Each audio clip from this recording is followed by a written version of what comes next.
అందరికీ నమస్కారం. కూటమి ప్రభుత్వం అధికారంలోకి వచ్చి కొన్ని నెలలు గడిస్తే గనక ఏడాది కాలం పూర్తవుతుంది.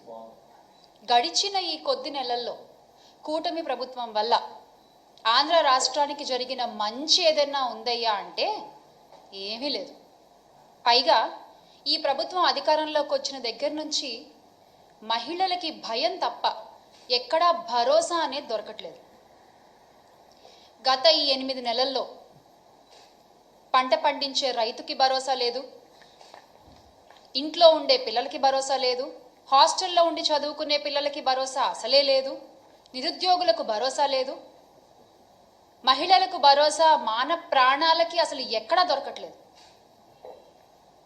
గత 5 ఏళ్లలో అన్నా అని పిలిస్తే ఆదుకునే ఆపన్న హస్తాన్ని అందించే స్థితిలో ఉండే ఈ రాష్ట్రం ఈ రోజున అన్నా అన్యాయం జరిగిందన్నా కాపాడండి అన్నా అని నోరెత్తి గొంతెత్తి గగ్గోలు పెడుతున్నా కూడా ఆదుకోవడం అటు ఉంచితే అరెస్టులు చేయించే స్థితిలోకి వెళ్ళిపోయింది.